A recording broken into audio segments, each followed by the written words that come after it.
Welcome back to the program once again. We've seen a bit of commotion there. Can you perhaps tell us any development whatsoever coming from your end? Well, Yusuf, what is going on now is an identification of the bodies. The families have been told to get inside the mortuary. First of all, they are going to call out the name of the victims, then the families will line up, then get inside the morgue, identify the victims, then the rest will proceed. We have a team from the government chemist, the government pathologist. All of them are here to carry out that autopsy, which is already complete. Some of them have left, and all that is here is the families who are still waiting to actually view or identify the bodies of their beloved. And right now I'm with one of the affected who actually lost her son in the attack, and she's going to give us more details about it. So thank you very much, ma'am, for joining us. You can start by telling us your names, please. I'm called Margaret Alwat. I'm mom to James Radido. Yes. So how did you get to know about the information? We got the information from Red Cross, but it was very late at night after we had camped there for almost 4 hours at the Chiromo area where the attack took place. Yes. And I meant to understand that today was Radido's birthday.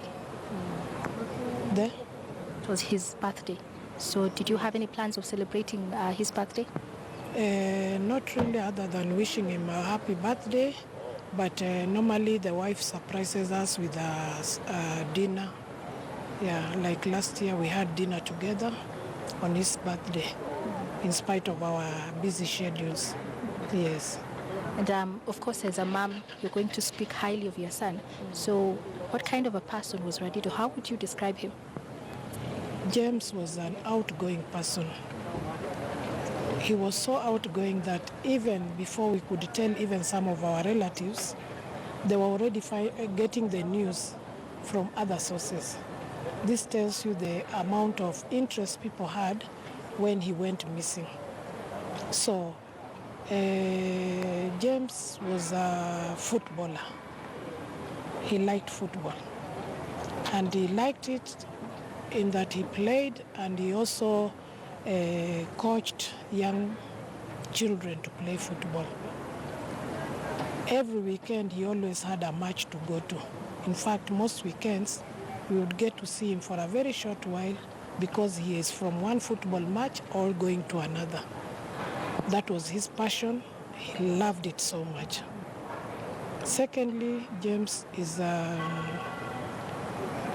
mobilizer, I could say. He could mobilize people from young people to old. He liked to socialize.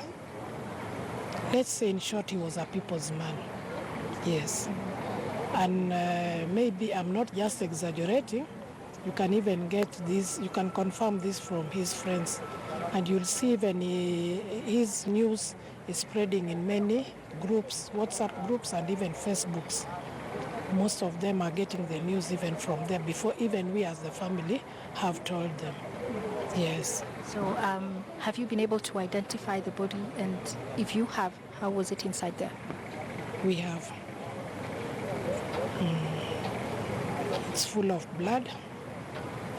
And he had a gunshot on the chest.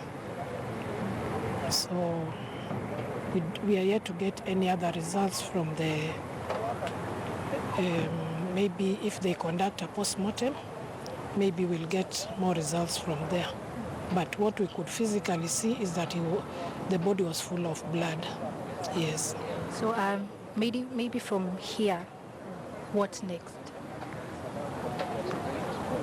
We are going to sit down as a family. As you know, African tradition, we have to form a committee, and then from that committee, it's all inclusive. Then we'll know from there now what plans to do next. Of course, the burial will come, but before that burial, we still have a committee, and we'll decide on where and when to meet. Yes. Thank you very much, ma'am, for speaking to us, and Pole Sana. Well, that is the mother to James Radido, one of the victims who passed on during the attack. and right now the family has identified the body. From there, they will go on with the plans of the burial. Back to you, Yusuf. Caroline B, clearly it's a very tough time, a trying moment for the family members. They've lost their loved ones. Now, B, I don't know if you've mentioned this, but perhaps can you tell us if you've gathered to know the number of, the dead bodies that are at Chiromo mortuary, and how many have been released so far? I think we've lost Caroline B there. Of course, this is a trying moment.